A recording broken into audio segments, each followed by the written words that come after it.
Hey, Bob McGilpin here, Talk of the Tone. I've got two guitars for you here that I'm going to do a little quick comparison. This is a Martin OOO-28. I think this is a 24.9 scale X-brace. This is a K, and it's gone through our X-pression system where we've X-braced it. We've sanded down the top and radius the neck to the same as the Martin, and looks pretty cool too. And this is a 60's. This is a little newer, but the thing about X-bracing these old guitars is they're already vintage to start, so all you got to do is get them tuned up. And it's a process. It's more of an art than a science, but I've been doing it for quite a while, and doing it for my friends, but I got a couple extra ones here that I'm going to share. But first of all, let's listen to the Martin, because the Martin's a good sounding guitar.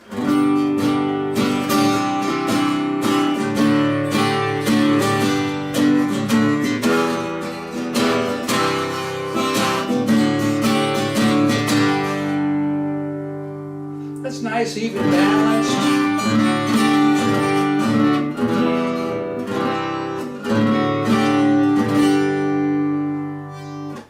And now, a 1960 K that's been X-braced and scalloped, and let's take a listen.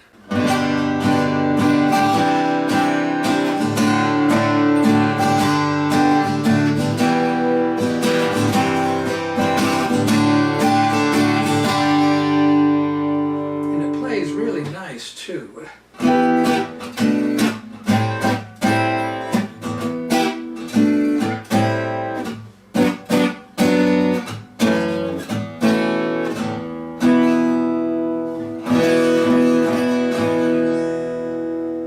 that's really great.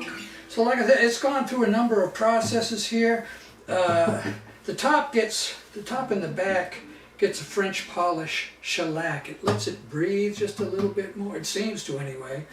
It doesn't make the top quite so stiff as a nitro, but the neck, it's still, you know, not going to call it, that's not French polish, but it does feel great. It's got a nice, it gets reshaped.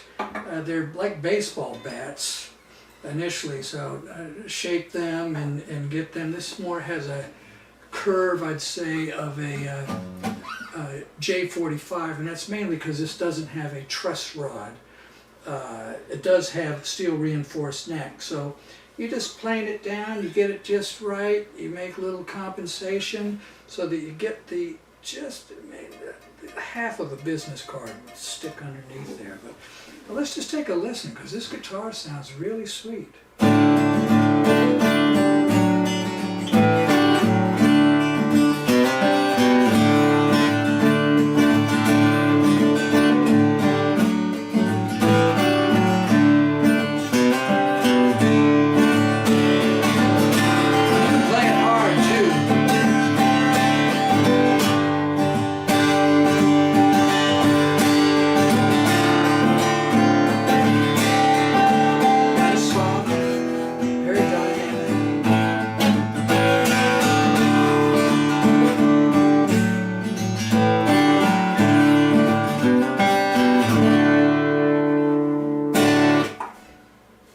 It's the same thing on the Martin. I don't know, the Martin sounds a little bit tighter, maybe a little bit more balanced overall. It's not quite as loud, but very nice balance though.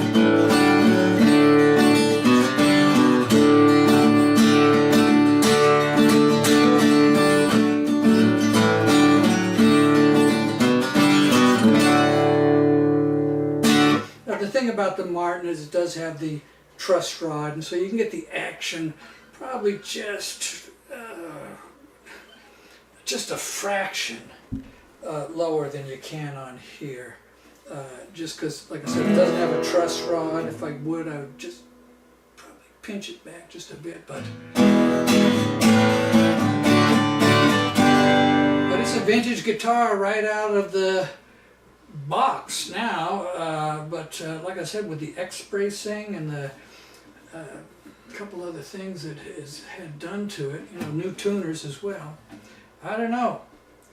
What do you want to do? Spend a lot of money for this, or a little money for, you know, comparatively a little money for this? And I know Scott Baxendale does similar process, you know, secret patented, whatever, but the bottom line is, do you know how to tap a tone, scallop braces, and this, it all comes through experience. Here's a guitar that I'm working on. It kind of starts off. Now this is an all wood mahogany, but you can hear this one's got forward X bracing on it. This is going to be deep and rich when it's done. But there you have it. A Martin OOO-28, a lot of money. A K vintage with a little expression to it. Not as much money. They sound pretty good. So you be the judge. I hope you enjoyed the comparison. I'll probably have a few more of these because I've done some for some buddies and they had two and they took the best one and left me the other to work on, and I'm getting them all fine-tuned. So anyway, thanks for watching. Hope you enjoyed it. Bob McGill been checking out. Bye-bye.